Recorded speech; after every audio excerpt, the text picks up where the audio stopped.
Quel est le salaire moyen d'un rentier immobilier? Bienvenue à toi dans cette vidéo. On va parler de rentabilité, on va parler de cash flow, on va parler de salaire. Si tu investis dans l'immobilier, peut-être tu te dis que tu veux faire de cette activité une activité principale et vivre de tes rentes locatives. On va voir donc en moyenne un rentier immobilier, combien d'argent il gagne, en combien de temps ils ont réussi à mettre en place ces investissements immobiliers pour être enfin libre et indépendant.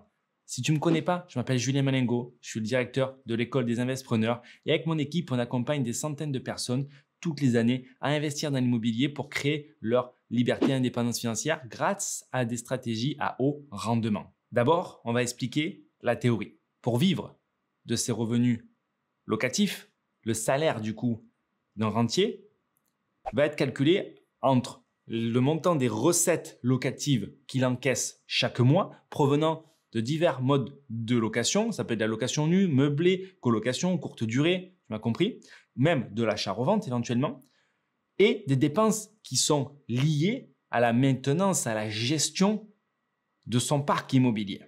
Tu comprends donc que les revenus vont être très variables. Pourquoi? Certains investisseurs immobiliers vont hériter d'un parc sur lequel il n'y a pratiquement pas de dette. Cela, ça reste infime. En réalité, on sait très bien que la majeure partie des entrepreneurs, des investisseurs partent de zéro ou pas de zéro, mais d'un petit peu quelque chose et mettent en place les actions nécessaires pour être réellement libre et indépendant financièrement. Donc, on va plus se concentrer sur ces personnes-là. Mais en fonction de son expérience, en fonction du nombre d'opérations d'acquisition qu'il va faire, son parc immobilier va être plus ou moins jeune, plus ou moins remboursé et il va avoir plus ou moins de l'expérience parce que il faut bien comprendre que l'expérience va aussi être assujettie à la compétence de l'investisseur immobilier pour faire des opérations plus ou moins rentables. Un investisseur immobilier débutant, il peut acheter 10 appartements et potentiellement faire 10 opérations qui s'autofinancent tout juste.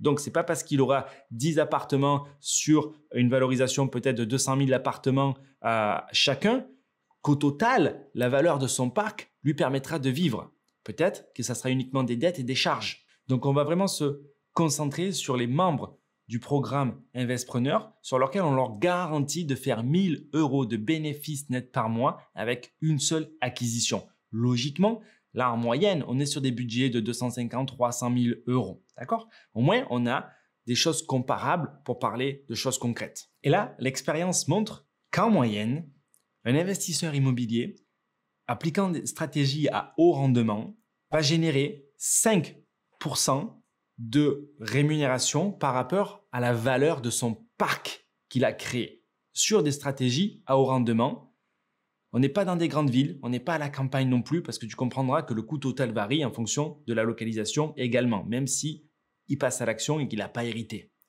Ok? Donc, si on est dans des villes dynamiques, moyennes, sur lesquels on va faire des stratégies à haut rendement, la courte durée, la colocation, l'immeuble de rapport, la maison indivisée dans lequel on fait de la courte durée.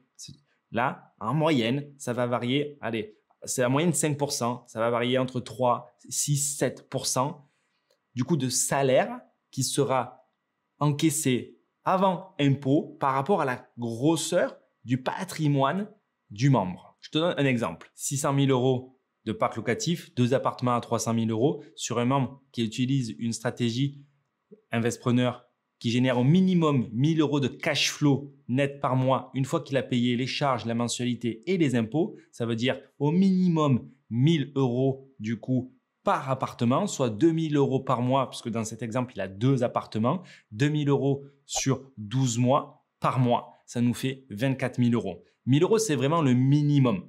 Donc, en réalité, on sait que ça va varier peut-être 5, 6%. Donc, on va arriver facilement entre le 24 et le 30 000 €. Une fois, du coup, qu'il a payé la mensualité des 2 crédits, les charges d'exploitation et les impôts. Certes, c'est pas forcément suffisant pour vivre, surtout qu'il faut voir à long terme avec l'immobilier et qu'à un moment donné, il y a des gros travaux qui arrivent quand même et qu'il faut bien les provisionner. Mais c'est pour ça que on se conseille d'en faire un 3e, voire un 4e. Et avec les banques partenaires avec qui on travaille, ça passe encore aujourd'hui, même avec des taux au-delà des 35%. Donc, si tu es bloqué par les banques ou si tu es intéressé pour faire ce type d'investissement, le raccourci que tu peux regarder, c'est simplement de prendre un appel téléphonique à partir du lien qui est en description de cette vidéo pour comprendre, toi, par rapport à la ville où tu investis, par rapport à ta capacité de financement, quelle va être la bonne stratégie d'investissement? Quelle va être la bonne fiscalité? Quel va être le bon montage pour qu'on te garantisse d'arriver à mettre en place un investissement avec au minimum 1 000 € de bénéfices nets par mois? Évidemment, l'imposition va varier en fonction de la situation personnelle de chacun. C'est pour ça que ça reste des moyennes. Mais pour résumer, avec un investissement à 300 000 €, on va faire 1 000 € au minimum de bénéfices nets par mois. C'est de cette manière que du coup, on arrive vraiment à se créer une liberté, une indépendance financière.